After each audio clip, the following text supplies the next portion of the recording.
legend, Stephen Ocho Peterson, back here on the program. Stephen, how are you, sir?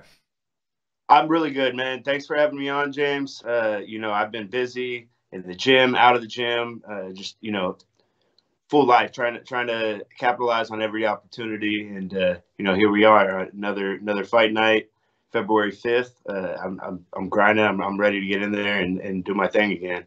Yeah, it's great to see you back. We were sort of joking off air. We hadn't done an interview in a while, and I realized it's because you haven't fought since June. Any particular reason for the layoff? I know maybe some injuries or other things, maybe difficulty getting opponents. What's been the reason for the layoff?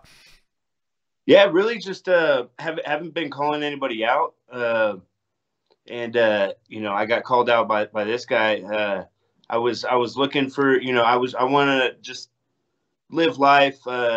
I don't have any enemy. I didn't have any enemies, in the division, and trying to lay low and just work my way up. Really, the idea here is to get on a win streak and get some main event fights, get some big names. But you don't do that quietly. So I was just you don't get fights unless I guess the boss here's your name, and I've been getting called out, and Julian Erosa wanted to call me out. He thinks this is a good matchup for him. So I guess it's time to go in there and show him why it's not. Now, correct me if I'm wrong. Do you have a manager? Like, I know Safe, for some of the fighters, your coach will sort of handle all that stuff. Is that the case with you as well? Yeah, my coach handles my fights, and we've really been building the program up at Fortis MMA. And, that's one thing that I've been doing in a lot of my meantime is, coaching these amateur guys, taking them to the amateur shows. We're going to, Smokers, which is like, where we go fight other gyms. Like all the local gyms will get together and kind of match the guys up. And then, the amateur shows are starting to pick back up. My brother made his amateur debut. He's now 2-0. Cool. Aaron the Storm Peterson, look forward to him fighting. He's fighting actually February 18th, a couple weeks after me. He'll be fighting. Hey, send him my way. I'd love to talk to him, man. I always love hearing about siblings that are fighting, up and coming. So, yeah, send him my way. I'll send you. I'm managing him, so that's another thing cool. I do. Well, there you go. A couple of these guys, I know Coach Saves, he's always at the UFC going, and somebody's got to hold it down while he's gone. And so me building up this amateur program, kind of managing a couple of these guys, getting them a little bit of opportunities, build my brother's career up. So I'll definitely send him your way. That'll be cool to get him on there and get him some publicity, and hopefully get him some sponsors coming up here. Awesome. Well, I'll do my part. But before we talk about this fight, we got to talk about your last fight. I know it was ages ago against Chase Hooper, but I could not believe the amount of people who were counting you out. I picked you in that fight. I was like, I don't know how that Stephen Peterson's an underdog in this one, way more experience, and you went out there and you just put it on him. How satisfying was that win, especially with the fact that it looked like people didn't watch a lot of your fights? Yeah, people really underestimate me. They just look at your record. They don't look at how you lost or anything like that. And then they look at Chase Hooper's record. I mean, I believe he was 11-0 when he got into 10-0 or something like that, got into the UFC. His only other loss was to Alex Caceres. So he was somebody that kind of got built up young in his career to be something that he quite wasn't.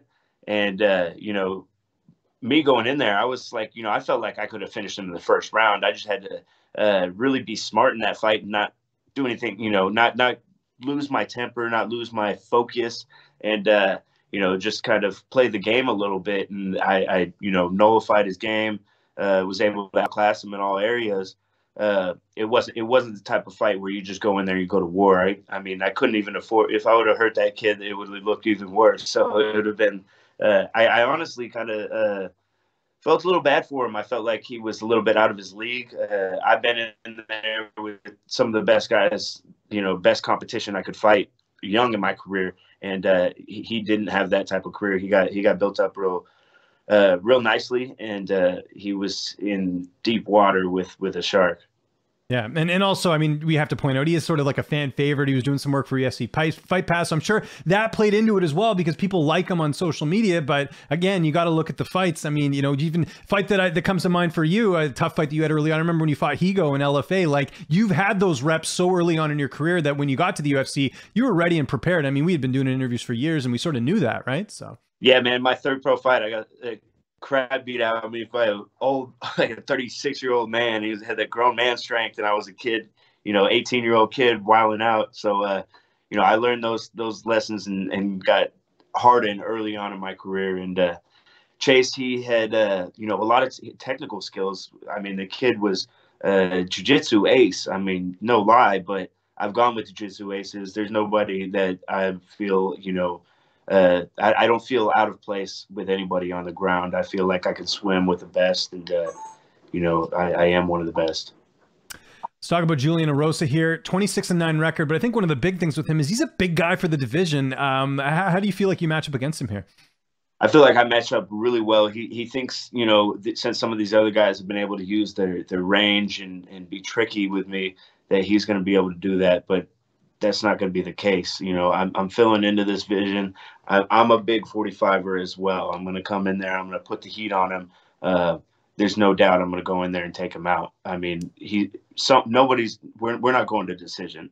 We're going to go in there, meet in the middle of the cage. I know he's going to come in there and come forward. It's a small cage. There's not going to be a whole lot of running in this fight. I don't think there will be a lot of grappling. I've been in those positions, and if I end up in positions, I know well, but I don't see the ground being much of an issue. I see most of this fight taking place on the feet. Do you know how many more fights you have left on your contract? That was another thing I was kind of wondering. I just signed a new 4-fight deal with the UFC. Did you? Congrats, man. That's awesome. I was wondering about that. So that must feel good going into this. I know they can, I know that the contracts aren't like guaranteed, but still, you got to feel good the company's behind you going into this fight. Yeah. After beating Chase, he was making more than I was, and, he still is. So I want job security. I showed that I'm worth a little more coin. And I really feel like I just need to build my following at this point. Whether they hate me or love me, they're going to watch me fight. So, I'm going to make them see more of me. And that's why I'm working on Ocho TV over here. I don't know if you've seen the studio, but yeah, I was kind of keeping tabs. That looks cool, man. All kinds of, content coming to you. Check it out, youtube.com/OchoTV08. Right now we're building just a bunch of little trailers and kind of hype to show you what we're working on. And once we build up that following past, a few thousand, I believe we're at like 450, 500 subscribers. We need a few thousand, then we'll start putting some full length features on there. We got a show called Cocho, real cool dynamic, showing the lives of, my students, my brother, different walks of life. And, how they all walk their martial arts journey, and I walk them through it. So it's, just different things we're working on, and you check that out at Ocho TV. Love it. Before we go, downtime. I know you don't get much of it. You said you're at the gym every day. You're training. You're getting ready for this big fight. Any Netflix, any video games, anything like that in between training sessions, anything like that? I'm replaying the Daredevil series, and then how they go cool. to the Defenders, and then the Punisher. I really like the story of the Punisher, and it started with Daredevil. I think it's super dope. If you haven't checked it out, definitely check that one out. It starts a little slow, how they go, and then there's definitely some shock value there. And you're always a good interview, Ocho. I really appreciate the time, man. It's UFC Fight Night, February 5th. Anyone you want to thank, any sponsors, any social media, and by all means, plug that YouTube channel again so people can make sure they can subscribe.